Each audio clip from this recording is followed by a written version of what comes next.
Olá, este é o podcast Tozini Freire, a conexão entre um dos maiores escritórios de advocacia do país, os assuntos mais relevantes do direito empresarial e você.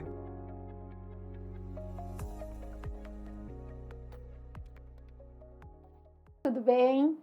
Sejam bem-vindos ao nosso podcast de Tozini Freire. Eu sou Gabriela Lima, sócia da área trabalhista do escritório e também participante do grupo de agronegócios. Hoje a gente está no nosso segundo episódio da série de podcast que fala sobre os desafios jurídicos no mundo do agronegócio, em especial agora no ano de 2025. Ainda bem que eu estou acompanhada dos meus sócios e especialistas nos assuntos que discutiremos hoje. A Clara Serva, sócia responsável pela nossa área de empresas e direitos humanos, e também com o Julian Rilo, sócio responsável pela nossa área de negócios imobiliários e mudanças climáticas. Bem-vindos e muito obrigada por estarem aqui. Muito obrigada, Gabi. Estou muito feliz de estar aqui com vocês. Obrigado, Gabi. Um prazer participar junto com a Clara. Vamos em frente aí. Vamos lá. Hoje, só para não deixar todo mundo ansioso, falaremos sobre 4 temas diferentes. Vamos falar sobre investimento estrangeiro no imóvel rural, falaremos sobre a lista suja de trabalho escravo, falaremos também sobre povos indígenas e vamos terminar com a lei do mercado de carbono. Bom, vou começar com ele, beleza? Julian, por favor, fale com a gente um pouquinho sobre as restrições para investimento estrangeiro em imóvel rural. Vamos lá, Gabi. Eu acho que esse é um tema muito presente no nosso dia a dia, né? Eu vou fazer só um breve resumo aqui das restrições e onde está a discussão hoje, tá? Então, tem uma lei de 71, que é a 5.709, que trouxe as restrições, algumas restrições para investimento estrangeiro em imóveis rurais, mesmo para empresas brasileiras com capital estrangeiro. Isso veio, né, até a Constituição de 88, especialmente a emenda constitucional número 6 de 1995, que basicamente equiparou empresa brasileira com controle estrangeiro à empresa brasileira com controle nacional. Então, ela tirou qualquer distinção entre as duas. Isso nessa esteira, né? Então era permitido a aquisição e posse de imóvel rural por estrangeiro até 2010. 2010 veio o parecer da AGU, que trouxe uma interpretação da lei e uma aplicação dessa lei, onde voltou-se a aplicar as restrições, né? Então, as restrições em linhas gerais são em relação ao tamanho. É necessário que exista uma exploração, que o imóvel seja produtivo, né, que tenha exploração, e, além disso, precisa ser aprovado pelo INCRA. Na prática, a aprovação pelo INCRA é muito demorada, então, na prática, ela não costuma funcionar. Esse tema tem sido objeto de 2 ações que tramitam no STF, né, uma ação originária e uma DPF, que estão apensadas.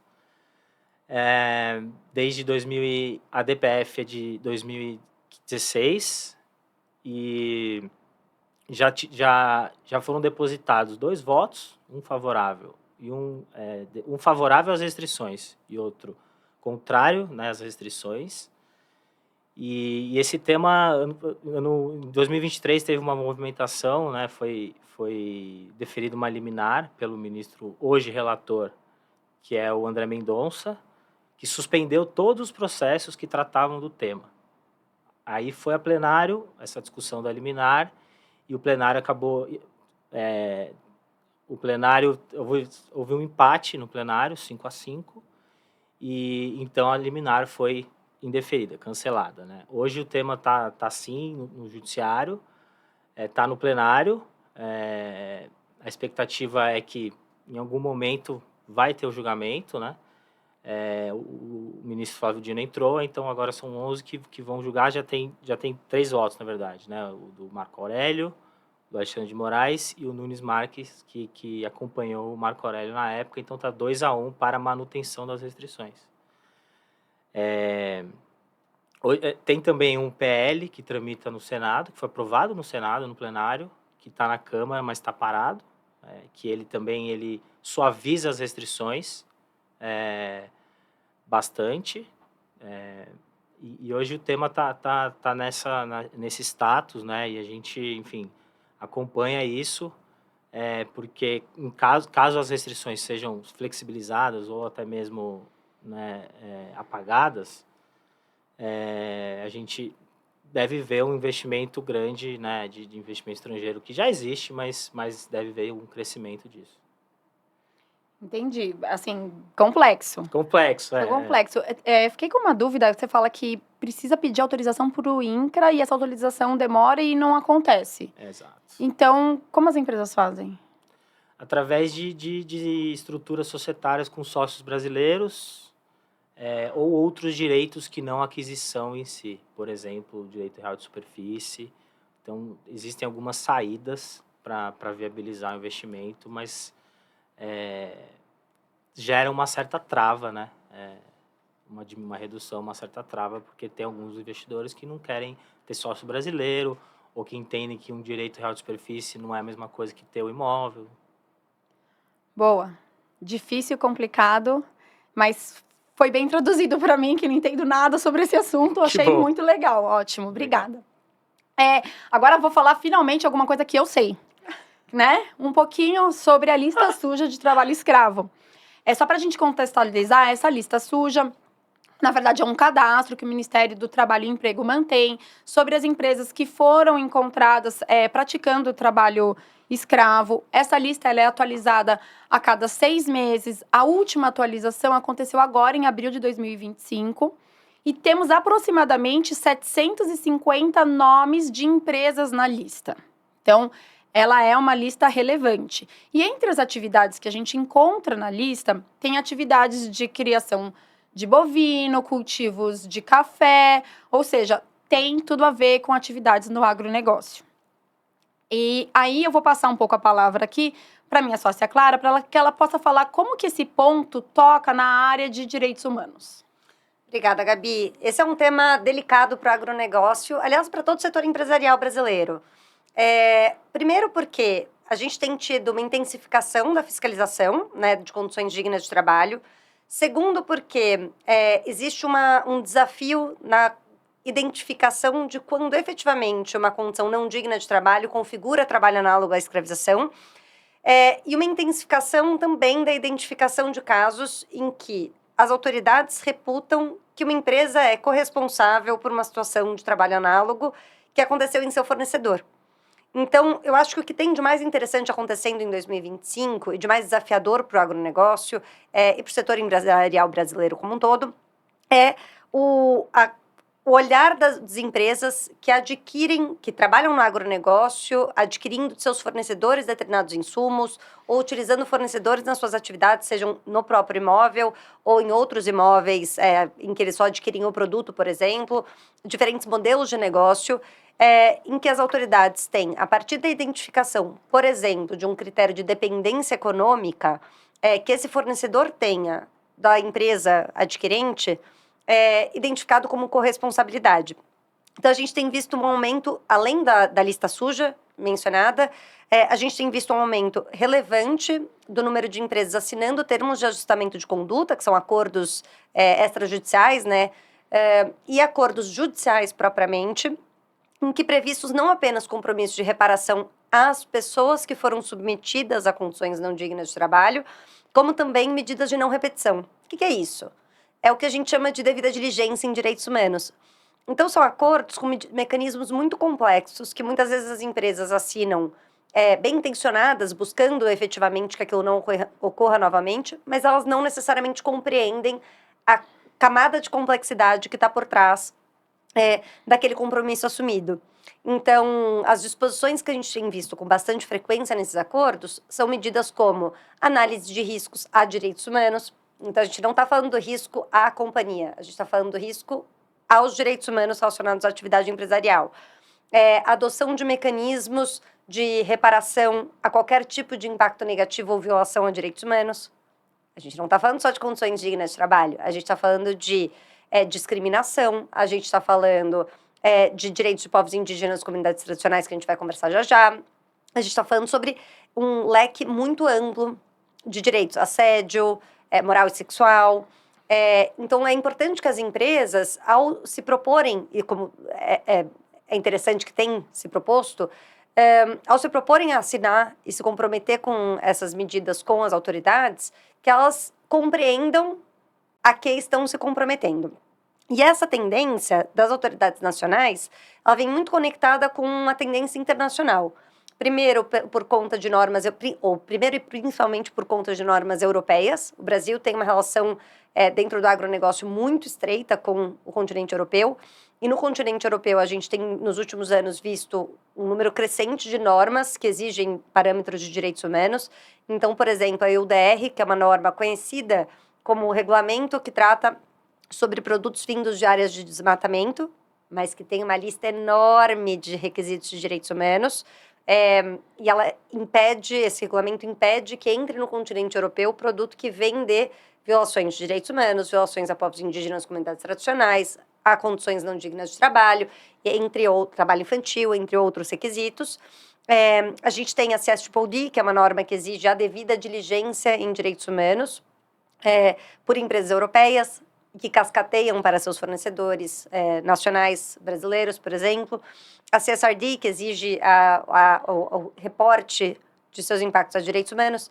Então, por conta disso, a gente tem visto uma crescente atenção do agronegócio nacional a direitos humanos, ampliando a partir de casos de condições não dignas ou com olhar de condições dignas de trabalho, para ampliar para o restante do rol de direitos humanos. Então, eu queria só, antes de encerrar essa pergunta, concluir apontando que sobre a crescente atenção dos tribunais trabalhistas, como, por exemplo, o TST, o Tribunal Superior do Trabalho, em relação à agenda de empresas e direitos humanos como um todo. A gente tem um decreto que foi, inclusive, revogado, olha que curioso. É um decreto 9.571 de 2018, que trazia os contornos de uma política nacional, ou do que deve vir a ser uma política nacional sobre empresas e direitos humanos. Esse decreto já revogado tem sido utilizado pelo TST como fundamento para mais de 40 decisões condenando empresas a adotarem medidas de reparação, não repetição e outras em relação ao direito do trabalho. E por que isso é interessante? Porque o decreto era voluntário. Ah, nossa. E ainda assim tem sido usado como fundamento para condenar. Então, eu acho que é um momento importante para o agronegócio, que é um carro-chefe do território nacional brasileiro, mas que tem sofrido desafios por conta dessas diversas pressões. E, claro, fiscalizações que, em grande medida, são positivas, inclusive ajudam o agronegócio a saber com quem fazer negócios, mas, por outro lado, impõem desafios na forma de sua interpretação e sua aplicação. Não, perfeito, e eu acho que a gente trabalha juntas muitas vezes, né, porque a parte de direitos humanos tem muito a ver com a parte de direito trabalhista, agora você falou do TST, enfim. Eu acho que é importante a gente destacar que as empresas, elas são responsáveis subsidiárias, então é uma coisa até simples de entender, né? Quando você contrata alguém, você é responsável pela sua cadeia de fornecimento, cadeia de produção, e o trabalhista já tem isso há muito tempo. Então, você tem que prestar atenção. E algumas diquinhas práticas que a gente costuma dizer não basta você ter só um contrato robusto. É claro que a gente recomenda um contrato que tenham cláusulas robustas, que proíbam trabalho em condições análogas a escravo, que proíbam trabalho infantil, que também é muito encontrado em situações de agronegócio. Mas o que é importante mesmo é que as empresas façam fiscalizações. E aí percebam que nas fiscalizações, e não adianta você fiscalizar só quando você vai contratar, tem que fiscalizar durante o relacionamento que você tem, para ver se naquele lugar tem um local adequado de trabalho, se os trabalhadores estão sendo respeitados, se questões de saúde e segurança estão sendo respeitadas naquele local, evitar horas de trabalhos extenuantes. A gente sabe que quando na produção rural, às vezes, tem que realizar a colheita nesse dia, mas temos empregados suficientes para fazer isso, porque horas de trabalhos extenuantes levam a condição análoga a escravo. Então, assim, direito do trabalho totalmente ligado a direitos humanos e eu tenho que parar de falar aqui, senão a gente vai ficar 5 horas, porque esse tema é muito interessante para mim. E a gente anda sempre juntas, né, Gabi? Exatamente. Junto com os nossos clientes. Posso fazer também. uma pergunta rápida? Claro, só se a gente souber. Como a lista, eu imagino que é atualizada em alguma periodicidade, e Sim. aí, como que as empresas podem sair da lista? Boa. a periodicidade é a cada 6 meses. Então, teve uma lista em outubro de 2024, a lista atual é de abril de 2025. É só interessante que em outubro entraram 176 aproximadamente, 176 empresas na lista, e agora em abril entraram 155, ou seja, assim, é um número grande. Não saiu ninguém? Não saiu ninguém, às Entendi. vezes Então, sai, sair sim. é Não, mais às difícil vezes do que entrar. às vezes sai. Mas pode falar sobre como que as empresas saem, Clara? Me ajuda aí nessa resposta. Olha, tem muitas vezes por acordos, por isso que esses termos de ajustamento de conduta e os acordos judiciais têm sido cada vez mais comuns. E também, em algumas situações, preliminares e outras medidas. Mas o que a gente tem visto se intensificar é bastante de medidas autocompositivas, acordos e termos de ajustamento de conduta. Boa, boa. Você quis colocar a gente aqui, né, nessa dificuldade, agora eu vou colocar você. É sua vez de novo. Vamos falar agora um pouquinho sobre a lei do mercado de carbono. Vamos lá, no final de dezembro de 2024, né, foi publicada a Lei 15.042, né, que instituiu o mercado de carbono regulado no Brasil. Acho que depois de muitos anos, né, de discussões e tudo mais, houve essa aprovação. Eu acho que é muito positivo para o Brasil como país e para o agronegócio como setor econômico. Né, a gente sabe que Europa, enfim, vários países já estão olhando muito para isso, né? A gente vai ter a COP30 em Belém esse ano, então é uma oportunidade nossa. A gente estava muito para trás, porque não tinha nenhuma legislação, e agora a gente está chegando mais perto, né?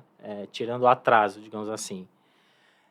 Em relação ao agronegócio, as atividades diretas, então a produção agrícola, o agropastoril, elas ficaram fora, então elas não serão consideradas, né, na lei como fontes emissoras de gás de efeito estufa, nem também as instalações, benfeitorias existentes nos imóveis ligados à produção mais direta.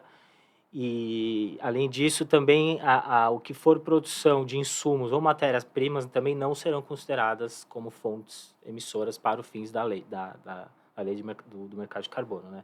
A lei, basicamente, o conceito dela é um conceito cap and trade. Então, o órgão do governo vai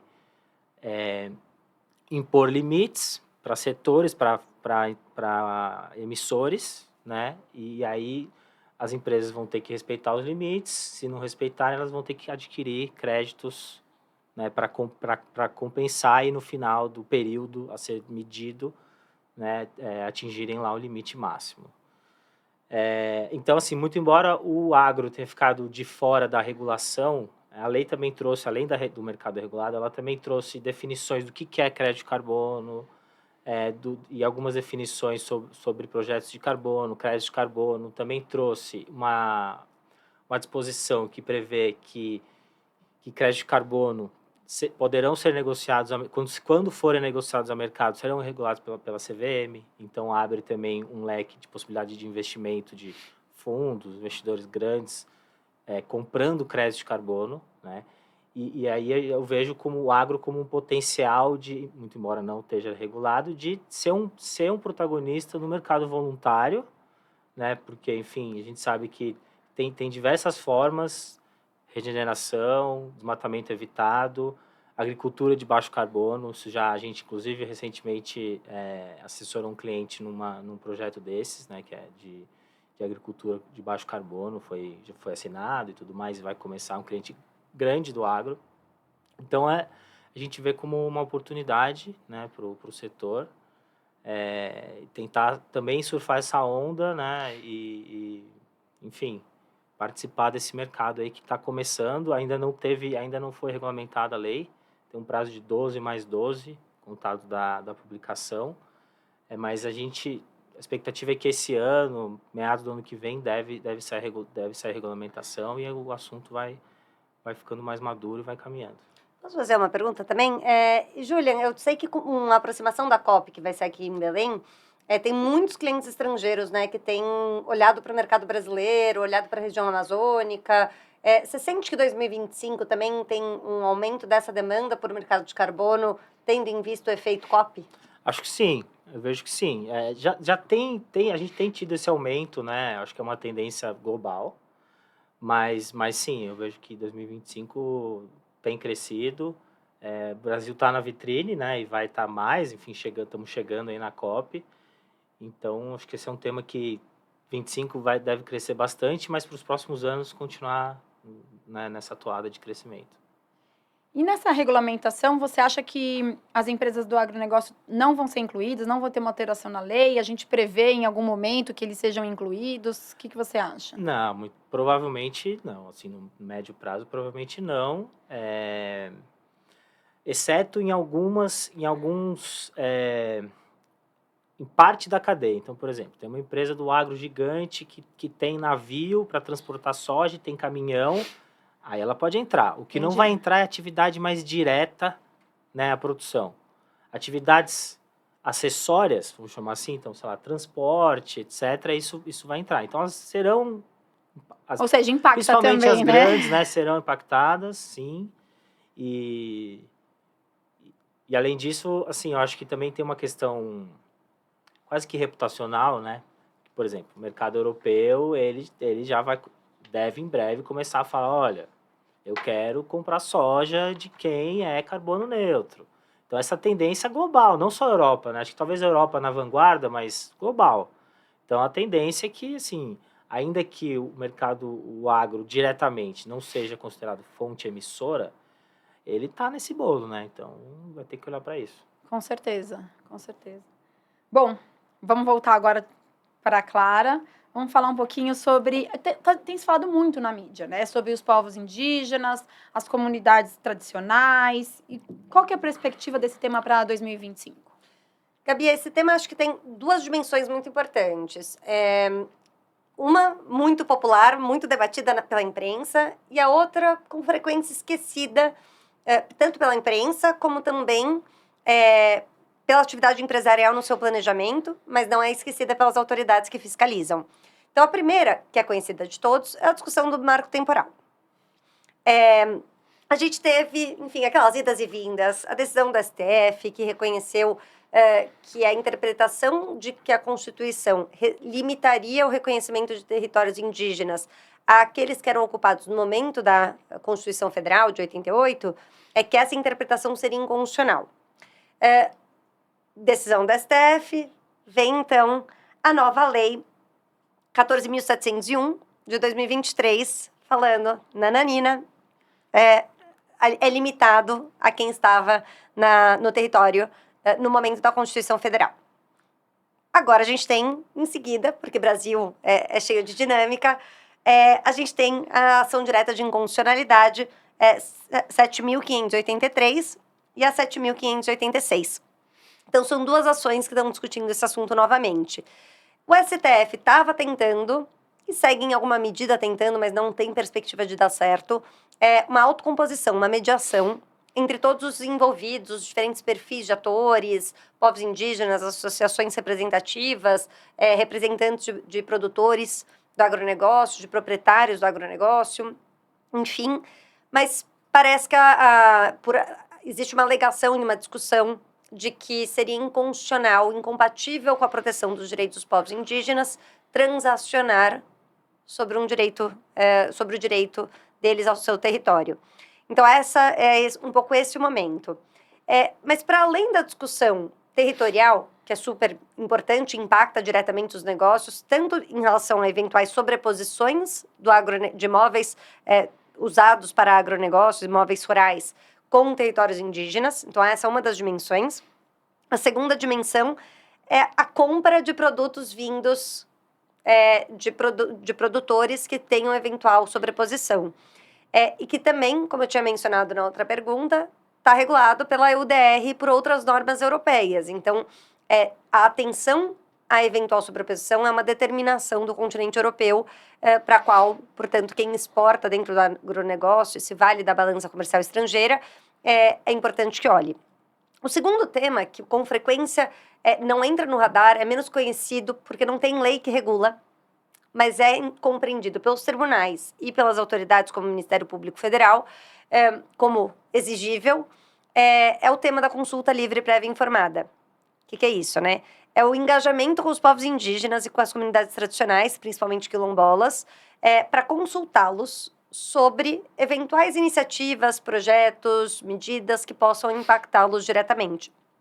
Então, vou construir uma fábrica próxima a propriedades rurais para processar cana, para processar, enfim, para qualquer finalidade dentro do agronegócio.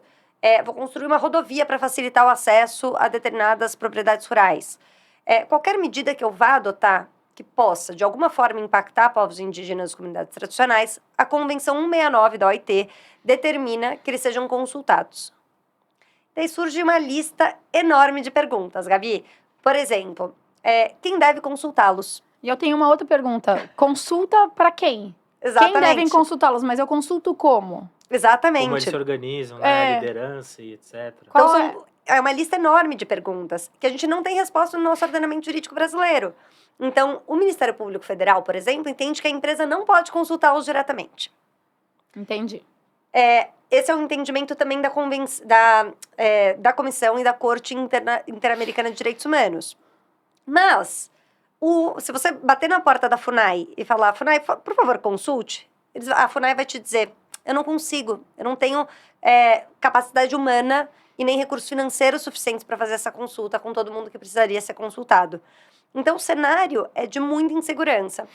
E a gente tem visto um crescente, assim, galopante número de decisões judiciais determinando suspensão de licenciamento ambiental, suspensão de atividade empresarial, suspensão de determinados projetos, por conta da ausência de consulta livre, prévia e informada. Então, eu diria que isso tem que estar no radar das empresas, ainda que para compreender de que forma estruturar suas atividades, de modo a evitar o risco de uma eventual suspensão a partir desse tipo de decisão que tem vindo dos tribunais. Com relação a essas decisões, o que eles querem dizer? Já que a gente não sabe como consultar ou para quem consultar, eu tenho que pensar, eu tenho que levar isso em consideração. Como é que as empresas fazem isso para levar isso em consideração hoje? Perfeito. Para facilitar a nossa vida, alguns dos povos indígenas e das comunidades tradicionais, e de novo, principalmente quilombolas, têm protocolos de consulta livre, prévia e informada. Então, na ausência de uma lei que diga como eles devem ser consultados, por quem, quando eu paro de consultar porque a gente não conseguiu chegar num acordo, na ausência desse instrumento normativo, os povos indígenas, a partir do critério da autodeterminação, elaboram seus protocolos e falam, olha, eu quero ser consultado desse jeito, só pode entrar no meu território tal tipo de pessoa ou de organização, para minha consulta eu preciso contar com o apoio de XYZ, enfim.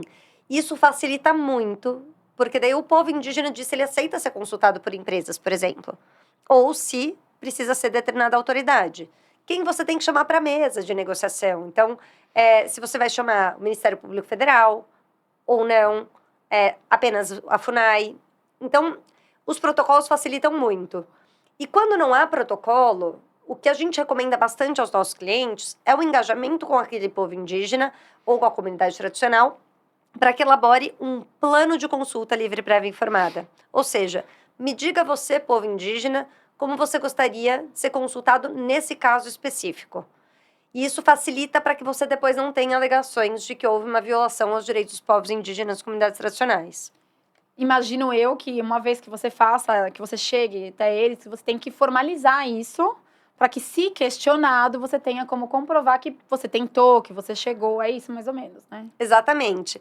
E daí, veja que curioso, a gente também já vê ações judiciais, a gente tem um cliente que opera no Pará, por exemplo, que celebrou um acordo, não era um acordo que dizia respeito a medidas de impacto negativo, então o cliente estava implementando medidas de impacto positivo a povos indígenas, celebrou o acordo com um determinado povo indígena e o Ministério Público Federal ajuizou uma ação dizendo que aquele acordo celebrado era uma forma de comprar o consentimento.